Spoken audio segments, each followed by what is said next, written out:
Vamos ahora, hermanos, a nuestras Biblias, a abrir el capítulo 11 de Primera de Corintios. Primera de Corintios, capítulo 11. Bueno, como sabéis, hemos intentado llevar toda la carta sin saltarnos ninguna parte y Primera de Corintios 11 ha llegado. Es un tema que tal vez no es tan popular, no ocupa los púlpitos de hoy, y si lo ocupa, a veces solamente es para la segunda parte, que es la parte de la cena del Señor. Aquí Pablo nos instruye que él recibió de parte del Señor el sacramento de la cena. Pero este capítulo no solo nos habla de eso. Este capítulo, desde su versículo 12 en adelante hasta el 16, nos habla de otra tradición, otra instrucción que Dios dejó para su iglesia. Veíamos la semana pasada, cerrando el capítulo 10, que debemos hacer las cosas para la gloria de Dios. Todo lo que sea que hagamos, sea que comamos o bebamos, que no sea para nosotros mismos y para nuestra propia satisfacción, sino para deleitarnos delante de Dios, sino buscando la gloria de Dios. De hecho, aquí en el versículo 1 de Primera de Corintios 11, algunos dicen que debe pertenecer al capítulo 10, pero no nos ocupa hoy eso.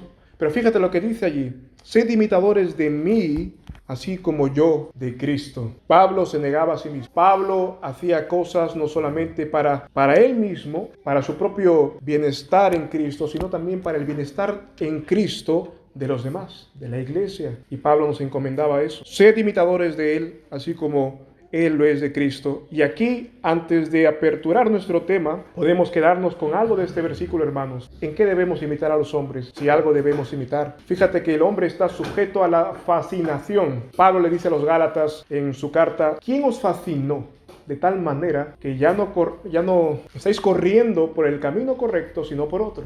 Pero fíjate la palabra que lo utiliza: fascinar. Los hombres estamos sujetos o estamos propensos a ser fascinados por otros para hacer lo que ellos hacen, seguir su ejemplo y sus palabras y su modo de vestir y su modo de hacer. Pero con este versículo nosotros debemos pensar cómo debemos imitar a alguien y en qué debemos imitarle si hubiera algo que imitar en cuanto a ellos se parezcan a Cristo. Lo demás, hermanos, o es moda, o lo demás puede ser pecado, o lo demás puede ser algo aleatorio, pero debemos imitar a alguien en cuanto a esa persona imita a Cristo, o lo que esa persona imita de Cristo debemos nosotros imitar. Fíjate, en medio de todo lo que los corintios eran, ¿qué nos dice el versículo 2? Vamos a leer este pasaje en adelante, del 2 al 16, y así tenemos una idea general. Primera de Corintios 11, versículo 2 en adelante.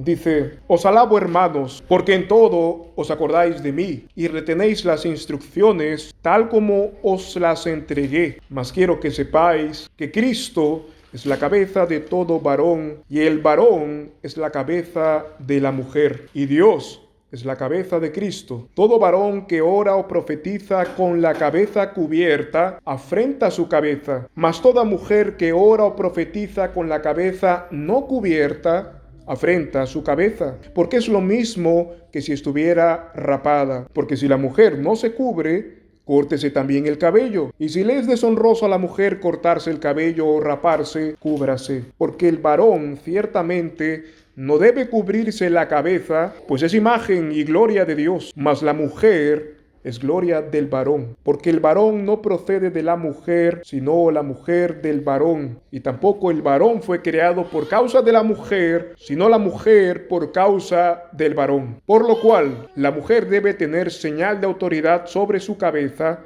por causa de los ángeles. Mas en el Señor, ni el varón es sin la mujer, ni la mujer sin el varón. Porque así como la mujer procede del varón, así también el varón nace por medio de la mujer, pero todo procede de Dios. Juzgad vosotros mismos. ¿Es apropiado que la mujer ore a Dios con la cabeza no cubierta? ¿No os enseña la naturaleza misma que al hombre le es deshonroso dejarse crecer el cabello? Por el contrario, si la mujer se deja crecer el cabello, le es honroso, porque en lugar de velo le es dado el cabello. Con todo, si alguno quiere ser contencioso, nosotros no tenemos tal costumbre ni las iglesias de Dios. Amén. Decía que este tema era un tema controversial, pero no lo ha sido siempre. Es un tema controversial para el siglo en que nos hallamos, el Estamos a principios prácticamente del siglo XXI, pero esto fue un problema no solamente para el siglo XXI, sino, digamos, a partir más bien de la mitad del siglo anterior, el siglo XX. Pero antes de eso, en la historia, esto no era un problema. Se leía libremente 1 Corintios 11 y se entendía tan naturalmente como acabamos de leer. Pero hoy intentaremos pasar por aquí, abordarlo con fidelidad, entendiendo que para nuestro contexto tal vez ha sido algo olvidado o algo dejado atrás voluntariamente y nosotros simplemente lo heredamos. Muchas cosas pasan así. Si nacemos en un hogar que no teme a Dios, lo normal es que no temamos a Dios. Si nacemos en un hogar con ciertas costumbres, bueno, es lo más normal que crezcamos con ellas y que también no crezcamos con aquellas costumbres que nuestra familia no practicaba. Pero ahora vemos, hermanos, las costumbres que dice aquí el apóstol Pablo, que él entregó, que él encomendó, y que por tanto hacemos bien en ver, aunque resulte extraño para este tiempo. Esto tiene una importancia para la vida matrimonial, para la vida de iglesia y por supuesto para la creación, para la esfera social. Vamos a verlo por partes, hermanos. Hoy veremos la tradición apostólica del velo, de la cubierta de la cabeza. Pero fíjate cómo comienza Pablo tratando ese tema. En el verso 2 dice: Os alabo, hermanos, porque en todo os acordáis de mí y retenéis las escrituras, las instrucciones, tal como os las entregué, las instrucciones. Fijémonos que Pablo comienza alabando lo que están haciendo los corintios aquí, a pesar de todo lo que hemos visto en esta carta, hermanos, a pesar de las torpezas, a pesar de las cuestiones pecaminosas difíciles y contaminadas hasta la médula. A pesar de todo eso, Pablo dice aquí que él alaba algo en ellos, algo están haciendo bien, algo han retenido, algo les ha quedado de lo que él les había enseñado. Fijémonos que aquí dice en el verso 2, os alabo, pero miren el verso 17, en el verso que no hemos leído, lo que dice: pero al daros estas instrucciones no os alabo. Fíjate, os alabo por esto que estáis haciendo, y a partir del verso 17 no os alabo por esto que voy a decir a continuación. Ellos estaban haciendo mala cena del Señor y por esa razón no os alaba, pero en lo anterior sí. Pablo hace uso de esta palabra, de la alabanza que les está dando, para contrastarlo con su enseñanza de lo que está bien y lo que está mal, pero también para que ellos continúen con esto que tienen. Ahora, esto nos hace pensar en los 10 mandamientos, hermanos. Recuerda que cuando nosotros leemos los 10 mandamientos, el lenguaje suele ser: no harás esto o no harás aquello. Dice: no tendrás dioses ajenos delante de mí. ¿Y qué podemos nosotros aprender de esto? Dos cosas: no tener otro Dios, lo cual está explícitamente allí, pero lo contrario, lo que implica hacer es el amar a Dios con todo nuestro corazón y con toda nuestra mente y con todas nuestras fuerzas, ¿verdad? ¿Dios se contenta con que no tengamos ídolos, con que no tengamos otros dioses, o está buscando más bien que lo amemos a Él con todo el corazón? Dios se contenta, por ejemplo, en el mandamiento de no tomar la mujer de nuestro prójimo, de no adulterar. Él se contenta solamente con que no vayamos a otra mujer, o está complacido con que el hombre ame a su esposa como Cristo ama a la iglesia. Ese es el mandamiento. Entonces, aunque el mandamiento tiene una parte negativa, que es la prohibición, tiene otra parte positiva, que es el llamado al deber. Ahora Pablo está haciendo uso de este lenguaje: os alabo por esto, por lo otro no os alabo, es decir, os exhorto. Pablo, o Dios por su espíritu, por el cual inspiraba a Pablo, está alabando lo que están haciendo los corintios y al mismo tiempo censurando lo contrario, hermanos. Fíjate, si él está alabando esto, si ellos hubiesen dejado de hacer esto, ¿qué pasaría? Si ellos hubiesen dejado la cubierta del velo, ¿qué pasaría? No caería en esa categoría, les llamaría más bien al orden. Ahora, en este caso, sobre la conducta del culto público, ellos están consultando a Pablo. Fíjate lo que dice allí: hermanos, os alabo porque en todos acordáis de mí. Parece ser que a pesar del pecado y de las insistencias en el pecado que tenían los corintios, aún allí, en su estado de desobediencia, todavía sabían que Pablo seguía siendo la luz, seguía teniendo la luz para ellos, que necesitaban como cristianos. Aún allí, en ese contexto, sabían que Pablo había sido puesto por Dios para instruirles cómo amar al Señor Jesucristo. Y parece ser un tema que le consultaron. Pero fíjate en el lenguaje que utiliza, hermanos, y yo creo que esto nos puede dar mayor luz. Dice allí, alabo que retengáis las instrucciones, tal como os las entregué. La palabra instrucciones también se puede traducir como tradiciones. De hecho, hay otros pasajes, como Segunda de Tesalonicenses, por ejemplo, si quieres ir allí un momento, que también se utiliza la misma expresión, pero se traduce aquí en nuestra versión española como doctrinas. Por ejemplo, Segunda de Tesalonicenses, el capítulo 3, el verso 6, nos dice, Segunda de Tesalonicenses 3, verso 6, pero os mandamos, hermanos, en el nombre de nuestro Señor Jesucristo, que os apartéis de todo hermano que ande desordenadamente y no conforme a la doctrina que recibieron de nosotros. Ahí esta palabra también es la misma que emplea Pablo allí. Doctrina, instrucción, suele ser intercambiable. Y vemos en el capítulo 2 de Segunda de Tesalonicenses, en el verso 15, también que dice, así, hermanos, estad firmes y retened las doctrinas que habéis aprendido, sea por palabra o por carta nuestra. Esta misma palabra es la que se utiliza aquí, instrucciones, tradiciones.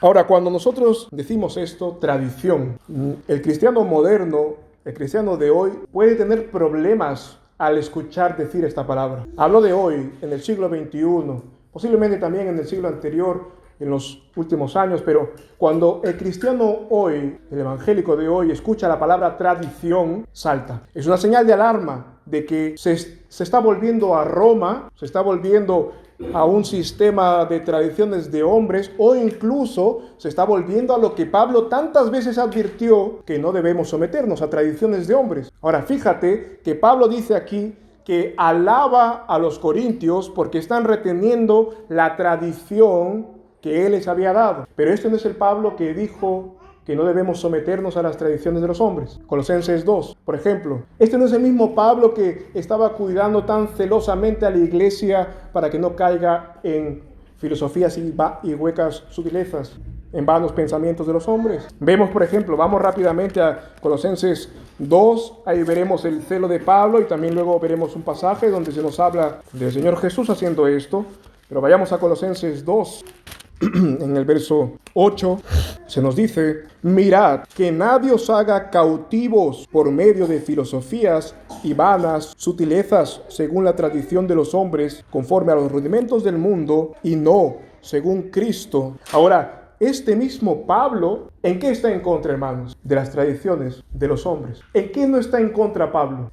Si una tradición no tiene su origen en los hombres, si una tradición tiene su origen en Dios, Pablo no está en contra de eso. Pablo celebra eso, Pablo alaba eso, siempre y cuando el origen esté en Dios. Vemos, por ejemplo, también en un pasaje de Gálatas 1, el verso 14, solamente para que veamos por contraste a Pablo mismo, en Gálatas 1, el verso 14, cómo él rechazó también todas las tradiciones que tenían que ver con los hombres. Dice Gálatas 1:14, y aventajaba en el judaísmo a muchos de mis contemporáneos en mi nación, siendo mucho más celoso de las tradiciones de mis padres. Con esto yo creo que nos queda claro que Pablo está totalmente opuesto ya a lo que antes edificaba. Está totalmente opuesto a las tradiciones de los hombres. Y si nosotros vamos a Marcos 7, por un momento, hermanos, veremos también las palabras de nuestro Señor.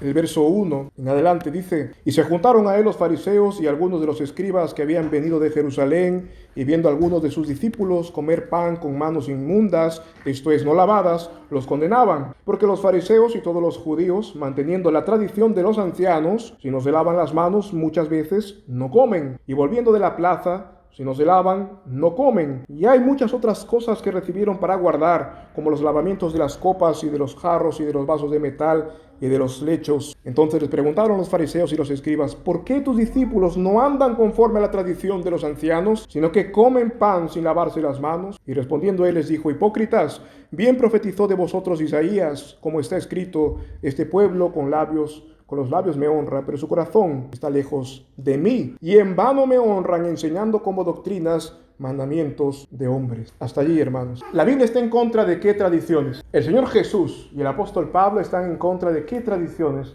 De las tradiciones que desplazan la obediencia a Dios. De las tradiciones que han sido inventadas por los hombres, pero que van en un ataque directo al hombre mismo y a su creador. Pero por otro lado, no puede ser que el mismo espíritu que inspiró a Pablo, el mismo espíritu de Cristo, como vemos aquí, esté alabando la tradición que estamos tocando en 1 Corintios 11. Voy a enfocarlo de esta manera, hermanos, y pasaré al siguiente punto, solamente para que estemos en el mismo punto de partida de la siguiente explicación de Pablo. Pablo aquí, inspirado por Cristo, ¿está hablando de algo que fue impuesto por los hombres? ¿O Pablo está alabando y haciendo que la iglesia retenga algo que tuvo su origen en Dios, que busca la gloria de Dios y el orden de su creación? Aquí yo creo que la respuesta es por sí sola, cae por sí sola. Pablo está aquí celebrando una tradición apostólica, una tradición que Dios quiso dar a la iglesia. Ahora, ¿qué pasa cuando nosotros respondemos esto, hermanos? ¿Recuerdas lo que el Señor Jesús le preguntó a los fariseos, a aquellos que lo cuestionaban para hacerlo caer y sorprenderle en su palabra? ¿De quién fue el bautismo de Juan? Y los hombres se quedaron pensando, si decimos que es de los hombres, cuidado, porque los hombres apreciaban a Juan. Y si decimos que es de Dios, en la Biblia pone 3 puntos suspensivos en algunos casos. ¿Por qué? Porque si ellos decían que el bautismo era de Dios, ¿por qué no lo oíste? ¿Por qué no lo escuchaste? ¿Por qué no fueron a su bautismo, aunque fuese de agua, de arrepentimiento? ¿Por qué no, si fue de Dios? Si nosotros estamos aquí hoy ante la exposición de Pablo sobre una tradición que tiene su origen en los hombres, si respondemos que sí, es digna de ser desechada, es digna de ser olvidada y sepultada y nunca más reavivada. Pero si es una tradición que tiene su origen en Dios, si decimos que proviene de Dios, entonces hoy podemos escuchar de buena gana lo que Pablo tiene que decir y revisar también si a lo mejor tenemos que prestar más atención e imitar, como él dice al principio del capítulo. ¿Cuál es la tradición? Dice aquí: mas quiero que sepáis que Cristo es la cabeza de todo varón, y el varón es la cabeza de la mujer, y Dios es la cabeza de Cristo. Antes de hablar de la cubierta de la cabeza, del velo, o de cualquier otra prenda que cubra la cabeza, antes de hablar de eso, él va a hablar del fundamento de esta cubierta, de esta tradición. Pablo dice: quiero que sepáis que Cristo es la cabeza de todo varón. Fíjate que apunta a que la doctrina del cubrimiento de la cabeza tiene su fundamento en la autoridad de Cristo. Cuando hablamos de cubierta, hablamos de algo que está directamente relacionado con la autoridad de Cristo, con el señorío de Cristo, con el dominio que Él tiene. Ser cabeza, este vocablo lo encontramos, por ejemplo, en el Salmo 18, cuando el Señor le hizo ver a David que lo había hecho Señor, cabeza de naciones. Hablando David, inspirado por Dios, dice en el Salmo 18, verso 43, me libraste de las contiendas del pueblo, me pusiste por cabeza de naciones, pueblo que yo no conocía me sirvió.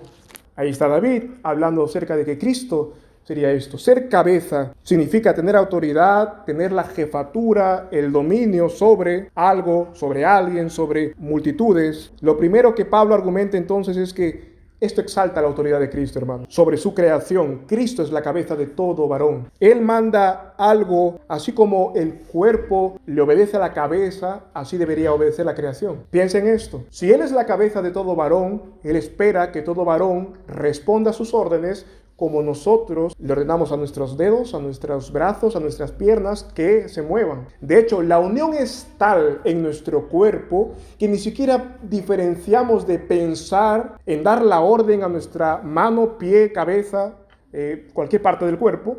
No diferenciamos entre dar la orden y ser ejecutada. Y Dios dice que Él es cabeza de todo varón, espera esa unión con Cristo y que nuestra obediencia fluya así.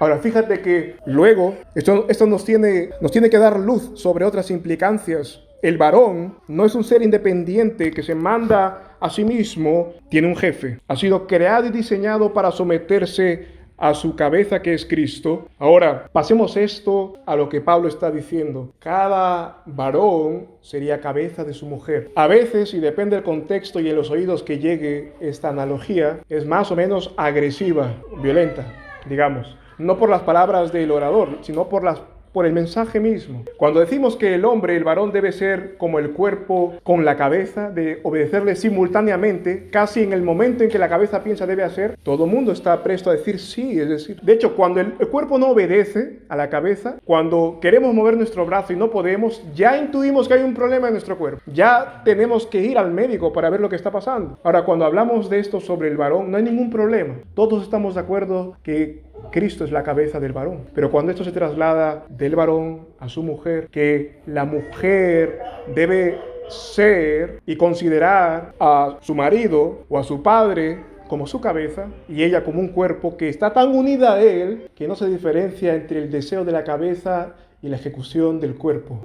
Ahí hay un problema, según los oídos que lo oigan, hermanos. Fíjate, una mujer cristiana entiende que esto es para ella. Deberías estar tan unido a tu esposo, donde los deseos piadosos que él tenga, las instrucciones que pueda decir, los cuidados que él pueda tener, las advertencias que pueda hacer para todos los esfuerzos para el cuidado del hogar, para la extensión del reino, no deben ser desoídos, sino deben ser ayudados, suplidos, de la misma manera que tu cuerpo obedece a tu cabeza. La mujer está bajo la autoridad del varón, que a su vez está bajo la autoridad de Cristo. Ahora, fijémonos en algo también que nos dice aquí el texto. Aquí Pablo introduce algo que tal vez haría para algunos decir, bueno, Cristo no es Dios. Fíjate lo que dice aquí. Y Dios es la cabeza de Cristo. De aquí se cogen algunos unicitarios para negar la Trinidad. Pero fijémonos que esto, en lugar de negar la Trinidad, la exalta. Y tiene que ver con nuestro tema. Dios el Hijo, siendo igual en esencia que el Padre, estando en la misma honra y gloria que Él, de la misma sustancia, Dios el Hijo, cuando se encarnó, se hizo sujeto al Padre. Se sujetó perfectamente a la voluntad de Dios, estando en la condición de hombre. Y como hombre fue el Adán perfecto y sin pecado. Y como hombre no tuvo ninguna falla. No tuvo ninguna mancha, fue obediente hasta la muerte y muerte de cruz. Esto exalta a Cristo, que siendo el creador, ahora participó de la naturaleza creada y nos enseñó y nos dio ejemplo. Y lo que es más, su obediencia por la fe es la nuestra. Si tú hoy crees que eres pecador, si ves tu pecado como abunda, pero también ves la justicia de Cristo y que Él se la da gratuitamente a todos aquellos que corren a Él, entonces tú puedes beneficiarte de esa justicia de Cristo. Pero fíjate, Cristo tiene como a Dios como cabeza.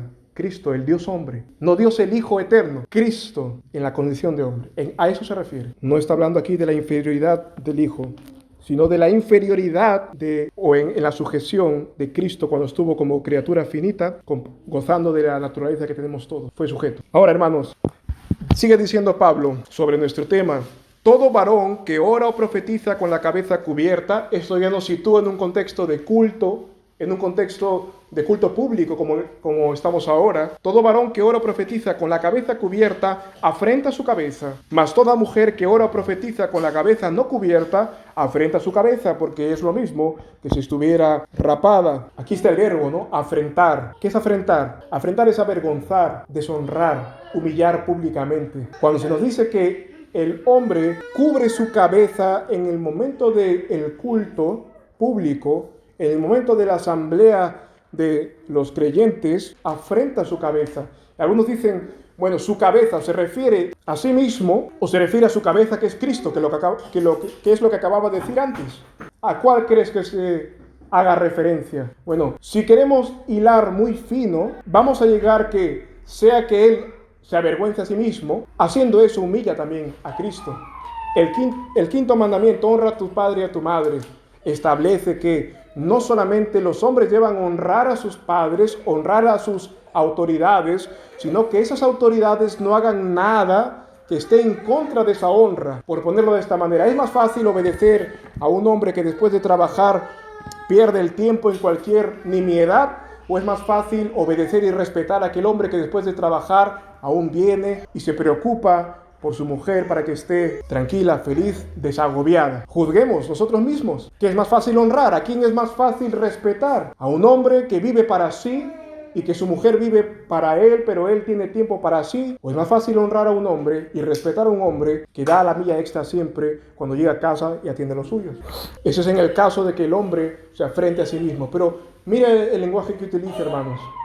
Cuando un hombre no cumple con su rol, es una vergüenza para Cristo, es una vergüenza para Él también. Veamos en el Antiguo Testamento los casos que estoy seguro que conoces, donde pasó esto, que el hombre no se sujetó, el hombre no quiso asumir esa responsabilidad. Adán, por ejemplo, el primero. Adán, cuando pecó, huyó. Le dijo a su mujer, vámonos, hagámonos delantales y huyamos. Y el Señor viene y le pide cuentas a Adán. Pero luego también tenemos otro caso que es lamentable, y lo encontramos en el libro de los Jueces, cuando está Débora y Barak. La reprensión a Barak es dura. Vamos a Jueces, en los primeros capítulos, para que veas. Seguro que conoces esta historia, pero te ayudará bien refrescarla. En Jueces capítulo 4, en el verso 6, mira las palabras de esta mujer a Barak, al caudillo que Dios había puesto para que dé liberación a Israel, pero no quería. Jueces 4, verso 6, sí. ¿No te ha mandado Jehová Dios de Israel diciendo, ve y marcha al monte Tabor y toma contigo 10,000 hombres? Le dice, ¿no te ha mandado esto el Señor? Y mira el verso 9. Y ella dijo, ciertamente iré contigo, pero no será tuya la honra en el camino que vas, porque en mano de mujer venderá Jehová a Sísara, el enemigo de ese tiempo del pueblo de Dios. Pero fijémonos, cuando un hombre no quiere asumir lo que tiene que asumir, afrenta su cabeza, es una vergüenza sobre sí, pero también afrenta a Cristo, hermanos. Es una vergüenza que el Señor, habiendo llamado a Barak se resista. Y en términos de 1 Corintios 11, es una vergüenza que el hombre, en este caso públicamente, oculte, visiblemente, pero también en todas las áreas de su vida, no lidere su hogar, no vaya delante de su hogar. Ahora, fijémonos también que dice, el hombre es deshonrado cuando cubre su cabeza. Es decir, cuando él, con este gesto de ponerse algo sobre la cabeza, está comunicando que con él no cuenten, que a él no le pidan cuentas, que se la pidan a otros. Pero fíjate que el mismo hecho afrenta también a la mujer cuando hace lo contrario. Dice, mas toda mujer que ora o profetiza con la cabeza no cubierta, afrenta su cabeza, porque es lo mismo que si estuviera rapada. Veamos la conducta que tiene que ver con esto y luego la señal. Esta es una señal, la señal de autoridad que un hombre tiene sobre su mujer. Pero cuando una mujer se lo quitaba voluntariamente, ¿qué decía? ¿Qué comunicaba esto? Que ella es independiente del hombre, que ella no tiene el mismo destino que su marido o que su padre. Ella se vale por sí misma, ella tiene otro camino, tiene otra voluntad y públicamente lo dice, públicamente lo enseña. Abandona a su marido cuando quita esta señal. Pero fíjate, es lo mismo que si estuviese rapada. Luego nos va a decir que para la mujer es honroso dejarse crecer el cabello, para la mujer es honroso y para el hombre es deshonroso hacerlo. Pero tanto aquí como más adelante, el punto es que la naturaleza misma nos enseña que somos diferentes. La naturaleza misma nos ha diseñado, es decir, Dios, nos ha diseñado de manera distinta. Y a Dios le agrada que conservemos esas diferencias. A Dios le agrada que abracemos esas diferencias, y en este caso de la sujeción y la obediencia también a Dios le agrada, hermano. El texto de la Biblia que nos habla sobre Jezabel, por ejemplo, en el Antiguo Testamento. Jezabel es la mujer que ha asumido las riendas del carro. Jezabel es la mujer que cuando ve llorar a su marido por algo le dice, yo me ocupo. Que no te dio Nabot la viña que querías, tranquilo, yo lo conseguiré por ti. Esa mujer o esas actitudes que ha tomado deshonran simplemente su lugar como vaso frágil, su lugar como cuerpo, su lugar como mujer, como ayuda idónea del marido. Y hacen del hombre, por supuesto, afrenta. Es una afrenta para el hombre. ¿Qué afrentas tuvo Acab, el rey de Israel? Más lamentables como esa. Bueno, esas de las mayores ofensas que él tuvo. Esto lo puedes ver en el libro de Reyes, hermanos, en el capítulo 21. Pero ahora fijémonos, estamos hablando de las cosas que tienen que ver con la señal de la obediencia, pero Pablo, yo estoy que hablo más cosas de las que está diciendo Pablo aquí. Yo estoy hablando de las implicaciones que eso tiene, pero Pablo se ha centrado en la prenda. Fíjate, porque si la mujer no se cubre, córtese también el cabello, y si le es deshonrosa a la mujer cortarse el cabello o raparse, cúbrase. Lo que está diciendo allí, hermanos, es que si una mujer no se cubre el cabello y con eso está demostrando su insumisión, con eso está demostrando que no se quiere sujetar ni a Dios ni a su esposo, entonces para Dios es como si ella no tuviese cabello, como si hubiese sido avergonzada. Fijémonos en esto, lo natural es, y la naturaleza enseña, nuestro propio ser enseña que las mujeres suelen tener más cabellera que los hombres. Ahora, hay casos de alopecia y otras enfermedades y también procesos de quimioterapia y esto que hace que la mujer no tenga cabello, pero generalmente es así. Generalmente la mujer tiene más cabello. Y Pablo nos dice que eso es para que le muestre al hombre y la mujer sus diferencias y que las mantenga.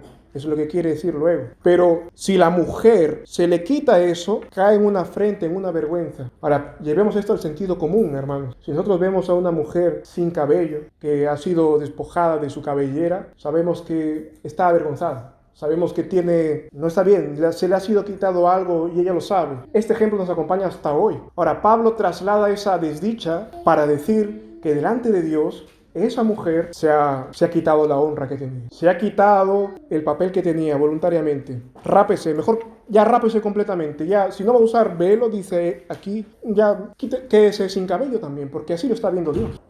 Su gloria le ha sido arrebatada si se le quita eso. Ahora, si lo hace voluntariamente, ya comunica insumisión. Si lo hace por otra cosa, puede ser ignorancia. Ahora, fíjate lo que dice allí. Ahora Pablo va a dar argumentos que tienen que ver más bien con la creación. Y cuando se producen este tipo de argumentos, generalmente es el acabose de los argumentos. Es decir, cuando Dios ha hecho algo y ha dado testimonio de que creó y instituyó algo antes de la entrada del pecado, generalmente lo que se ha hecho antes de la entrada del pecado es para ser mantenido por todos los tiempos. Vayamos, por ejemplo, a Éxodo 20, rápidamente. Pablo va a usar un argumento creacional para decir que esto es atemporal.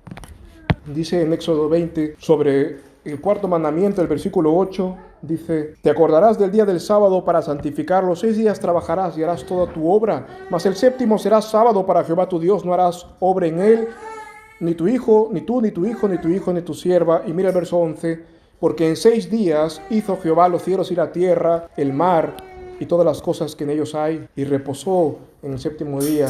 Por tanto lo bendijo y lo santificó. ¿Por qué nosotros guardamos este día? ¿Por qué nosotros nos congregamos en este día en solemne asamblea? Porque Dios lo quiso así. Dios instituyó este día para que dejemos otras cosas y busquemos al Dios vivo y verdadero, para que se lo dediquemos a Él. Fue antes de la creación. Y en Primera de Timoteo, en el capítulo 2, en el verso 12, también Pablo argumenta a la creación para decir algo que es común entre nosotros. El hombre es llamado a ser la autoridad, pero la mujer no puede ser obispo, pastor, ministro. Primera de Timoteo 2, verso 12.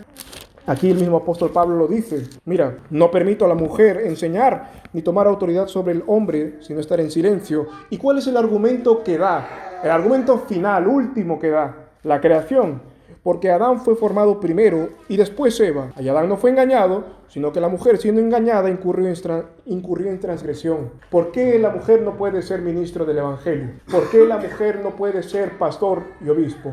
Porque Pablo dice aquí que la mujer, cuando fue creada para ser ayuda. Fue creada para salir del costado de Adán, no para ser su cabeza. Ese es el argumento final ante toda esta discusión que se ha generado últimamente en el mundo evangélico, donde la mujer puede enseñar y predicar y todo eso. Pero este es el argumento que Pablo da. Tú y yo podemos decir amén a esto. Todos los que estamos aquí podrían decir amén a que la mujer no puede ser ministro, no puede ser pastor, por las palabras que dice Pablo.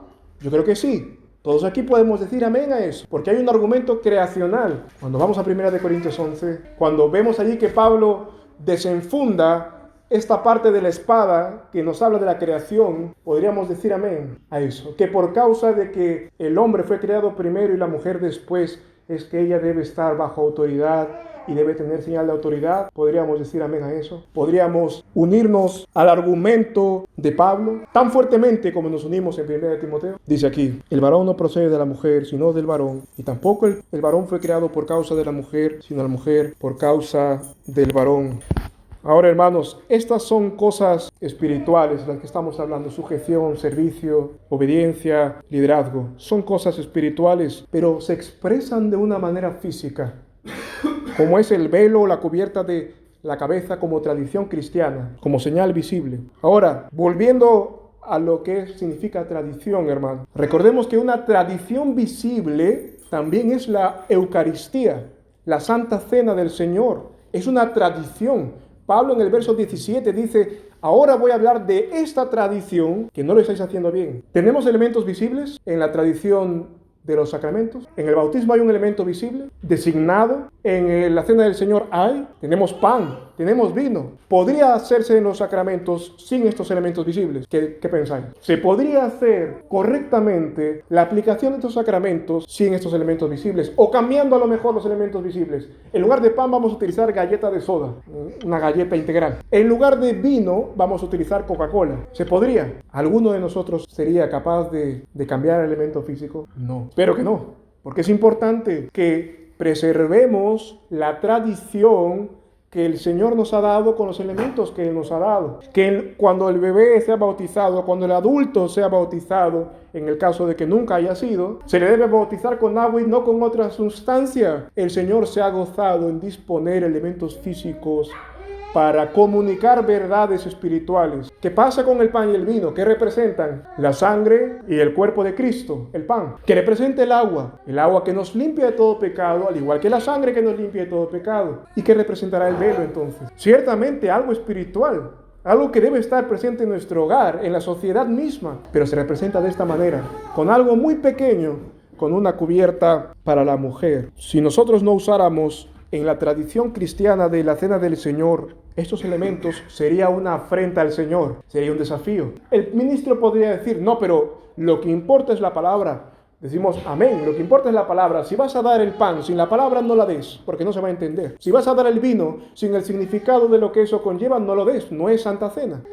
Ningún ministro podría decir, daremos solo la enseñanza y no el sacramento. De la misma manera es, hermanos, la autoridad es algo tal en la creación, es algo que a Dios le importa tanto y para Dios es tan importante que sea visible, que lo pone como una tradición en este capítulo para que nosotros no dejemos de verlo. Puede que no sepas lo que sea el pan y el vino, pero no lo vas a cambiar ni lo vas a injuriar, lo vas a respetar. De la misma manera, cuando una mujer utiliza el velo, a veces no sabe por qué es. No lo sabe a ciencia cierta, tal vez como uno llega a la cena del Señor a veces no tan bien como le gustaría.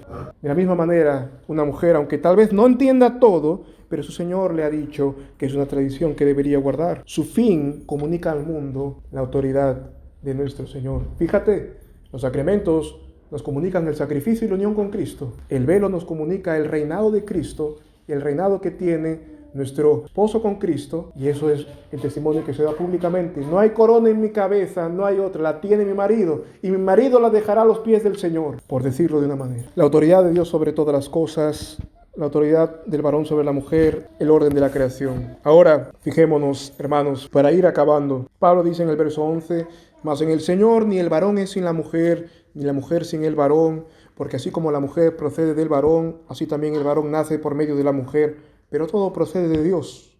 Esto lo dice el apóstol Pablo para que ningún hombre se enseñoree de mala manera sobre su mujer. Dice, mas en el Señor, recordemos, no hay hombre y mujer, los dos reciben el Evangelio, los dos se bautizan, los dos reciben el sacramento de la cena, los dos son almas preciosas para Dios. En el cielo, la mujer ya no servirá a su marido, el marido ya no estará afanado con todo lo que implica cuidar a su mujer. Ahora esto nos lleva nuestros ojos al futuro, a la gloria eterna. Fíjate que hubo una mujer en el Antiguo Testamento que estuvo ligada a su esposo por pacto de matrimonio, que se llamaba Abigail, que estuvo casada con un hombre que se llamaba Nabal. Este hombre era torpe, era tozudo, era un hombre que no tenía modales, le faltaba respeto a todo el mundo. El concepto de autoridad no lo tenía claro Nabal, ni agradecimiento, ni gratitud. No había nada en este hombre, nada digno de ser imitado. Y Abigail mantuvo su posición. Abigail se le conoce por ser sabia, por ser prudente, y hasta que su esposo murió, ella fue desposada con otro esposo. Pero hasta entonces ella fue sabia, prudente, fiel. Con esto que dice Pablo, bien podemos unirlo a la historia de Abigail. De mujeres que tal vez están casadas con hombres que no son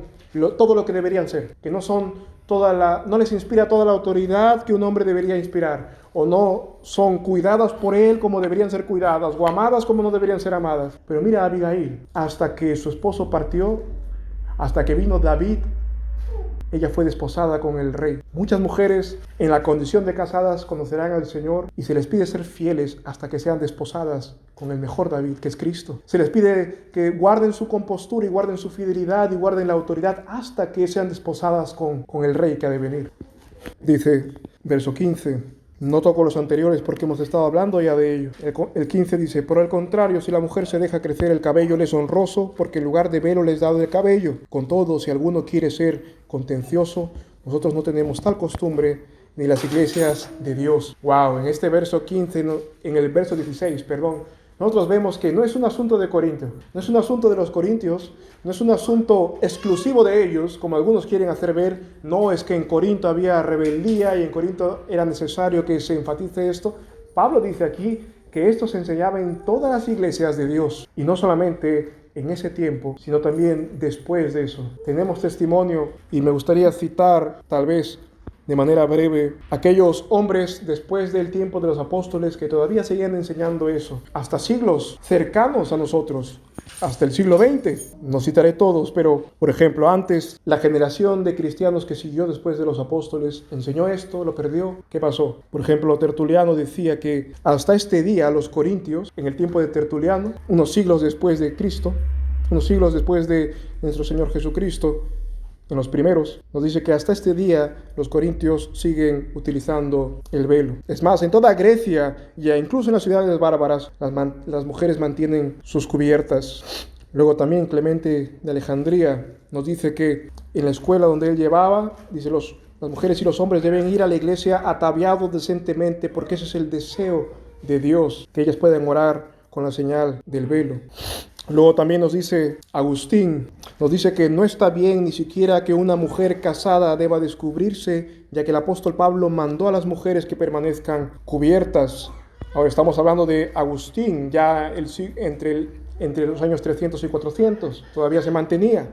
Luego vemos también nosotros, no tan remoto, sino por ejemplo con el reformador William Tyndale de Inglaterra en los años 1500, él allí decía también lo siguiente, decía: Pablo enseñó de su boca estas cosas mientras escribía, y sus tradiciones fueron que la mujer obedezca a su marido, que tenga su cabeza cubierta, que guarde silencio y se comporte femeninamente. Aún esto hoy se hace o se debe observar. Martín Lutero también lo decía: la esposa no fue creada aparte de su cabeza, por tanto ella no debe gobernar sobre su marido, debe estar sujeta y debe poner un velo sobre su cabeza, como Pablo escribe en 1 Corintios. Ahora fijémonos un poco más cercano y tal vez de otra tradición, de la tradición bautista. Depende quién lo diga, pues Charles Spurgeon o Charles Spurgeon. Él dijo en el 1800 que la razón por la cual nuestras hermanas aparecen en la casa del Señor cubiertas es por causa de los ángeles, como dice aquí en una parte del verso 10. Ahora, fijémonos, Charles Spurgeon, que es el siglo XIX. En el siglo XX comienza un ataque hacia lo que sería el velo. Se pueden dar detalles históricos, hermanos, de lo que pasó, pero vosotros mismos también podéis buscar. Hubo una organización que se llamaba, sus siglas es NOW, que sería National Organizations for Women, que sería la Organización Nacional por las Mujeres, que esa organización se fundó con el propósito de liberar a las mujeres, de hacer una ola feminista. Y ellas apuntaron a un elemento visible que la mujer tenía hasta entonces, y estamos hablando de principios de la primera mitad del siglo pasado. Ellas convocaron para que en el domingo de resurrección, en el domingo donde se recuerda en la Pascua, en ese día se desvelen todas, se quiten la prenda sobre sus cabezas, como señal de independencia, como señal de volverle a la mujer su dignidad de persona. Pero fíjate lo que ellos tienen. La dignidad de persona es que una mujer sea insumisa a su marido. Bueno, puedes buscar también que esta organización promueve, y antes de ese momento promovía también el aborto, y posteriormente promovió la organización, o afines a la directiva de esta organización, promovía también que las mujeres sean presbíteros, sean ancianos, sean sacerdotes. ¿En qué momento se dejó el velo? ¿En qué momento se dejó de usar esta prenda en la historia de la cristiandad? A partir de este momento. En el 1917, que es cuando se juntan las actas se recogen las actas del concilio, se reúnen, el concilio Vaticano I, hablamos de los papistas, ellos ponían claramente que la mujer debía pasar a la casa del Señor con velo. Pero después de este incidente y de esta ola, en el Segundo Concilio Vaticano hace silencio a eso. Ya no pronuncia que sobre la congregación la mujer deba ir con la señal de autoridad que Dios había puesto. Hace un silencio que otorga. El silencio otorga en muchos casos. Fijémonos, hermanos, que el Señor nos ayude a poder estar lejos de la desobediencia o lejos de la herencia que tal vez hemos recibido. Yo estoy convencido, hermanos, que muchos cristianos que nacen hoy, incluso nuestros hijos, crecerán, o amigos de otras iglesias que tal vez no tienen esta práctica, crecerán en un contexto donde el velo es cosa del pasado, el velo es una reliquia antigua, donde la cubierta de la cabeza es una práctica de antaño. Pero fijémonos, hermanos, que si Dios puso este elemento como tradición, es porque Él quiere comunicar algo que tal vez no se entienda la primera vez que uno lo usa, o la primera vez que uno lo ve en la iglesia. No se entiende tal vez, de la misma manera que el neófito no entiende por qué come el pan y el vino, tan profundamente como lo hace después de 30 años de haberlo recibido. Pero si el Señor pone esto con un fin didáctico, para la iglesia y para la sociedad, ¿le hará bien o le hará mal a la sociedad? La llevará a su diseño divino. Lo último que no quería pasarme, porque dice allí en el verso 10, y con esto cerramos, que es por causa de los ángeles. Algunos dicen, no, por causa de los pastores, así como en Apocalipsis los ángeles son los pastores que son enviados. Algunos dicen los espías de los enemigos cristianos que se infiltraron en las iglesias y ellos veían si no había sumisión. Bueno, realmente el sentido es literal, los ángeles de Dios, los seres angélicos. Ahora, quédate con esto, hermanos. Los ángeles participan de nuestro culto. Los ángeles rodean a los cristianos y también están atentos en su momento de asamblea. En el Antiguo Testamento se nos dice que Balaam no vio al ángel que tenía enfrente, pero ciertamente estaba enfrente, apuntándole con una espada. Eliseo nos dice que su siervo no vio a los ángeles hasta que oró que su siervo pueda ver los ángeles, para que vean que mayor eran los que estaban con Eliseo que los que estaban contra él. Los ángeles en este mismo momento y en toda asamblea de creyentes velan también por órdenes de Dios. Ahora mira este pensamiento que es útil para ti y para mí, no solamente para la autoridad de Dios en el velo, sino para todas las cosas. Los ángeles que nunca han ofendido a Dios desde el momento de su creación, los ángeles que han visto todas las eras y cómo Dios ha soportado a su pueblo con sus pecados, esos mismos ángeles nos ven. Como el hijo que nunca pecó, como el hijo que honra a su padre y ve a su hijo, a su hermano menor, deshonrarlo, insultarlo, aborrecer a su padre, no se llena de ira, no se llena de indignación por ver que se le está faltando el respeto a su padre. Así los ángeles, creados como nosotros, nos ven cada vez que nosotros pecamos, cada vez que ofendemos, porque ellos no han pecado una sola vez, y nosotros, por la cual se derramó la sangre de Cristo, continuamente ofendemos a Dios, y ellos lo ven. Que el Señor quiere, hermanos, que nosotros podamos amar a nuestro Señor, considerar que estamos ante la audiencia de hombres y de ángeles, y que debemos guardar aquellas cosas que Él nos ha dicho, y también en este caso que hemos tocado algo físico, que no nos suponga demasiada pérdida el hacerlo, o el por lo menos considerarlo, el hacer como María hacía, que guardaba en su corazón las cosas para escudriñarlas y convencerse y darse cuenta. El Señor es muy paciente y muy misericordioso con nosotros. Yo sé que en esta misma congregación, así como en otras que han perdido esta tradición, no quiere decir que haya insumisión. Sé que tanto aquí como en las iglesias que no lo practican, hay mujeres sujetas a sus maridos, de la misma manera que celebrarían la cena del Señor sin los elementos. Pero yo les invitaría, hermanos, a que podamos considerar ambas tradiciones cristianas completas y que busquemos que el Señor sea honrado y que todo lo que Él nos ha dado material, que son pocas cosas si nos damos cuenta, que al momento de aplicarlas dejemos que nos comunique su verdad y nos dé la tranquilidad de saber que hacemos su voluntad. Vamos a orar, hermanos, que nuestro Señor sea glorificado. Padre Santo, te alabamos, Señor, por tu bondad, porque por tu misericordia estamos aquí aprendiendo en tu palabra, pasando por este tema que es puntiagudo a veces, Señor, pero no es por ti, no es por tu iglesia en todos los tiempos, es por la lucha que se pelea en esos tiempos, Señor, donde se quiere sacar a nuestras mujeres de casa, donde se quiere hacer competirlas con el varón, donde se sigue siendo el consejo antiguo de la serpiente, que hagan su voluntad y no escuchen a Adán. Y también, Señor, el consejo antiguo de la serpiente, que es apartarnos de ti y de seguir tu voz. Ayúdanos, oh Señor, en esta mañana, que todos podamos observar este texto de una manera diferente tal vez, de una manera asertiva para contigo, abierto el corazón a escuchar tus palabras, y también, Señor, que sepamos que tú, el que creaste lo espiritual y lo material, que nos dejas estas cosas para comunicarnos grandes verdades, enséñanos a atesorarlas, a guardarlas. Oramos, Padre, por todos tu pueblo, Señor, ahora mismo, para que tu pueblo sea cada vez más unido a ti, Señor, y como veíamos, cada varón sea tu cabeza, seas tú cabeza de él.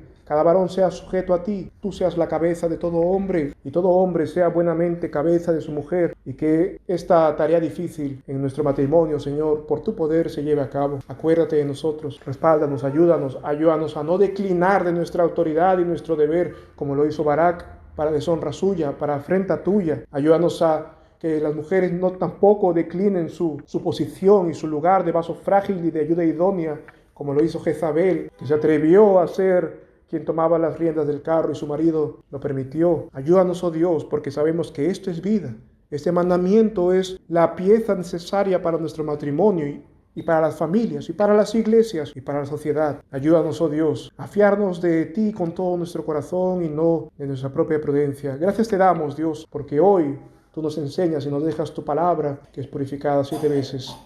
En el nombre de Jesús te agradecemos por todo. Amén. Amén.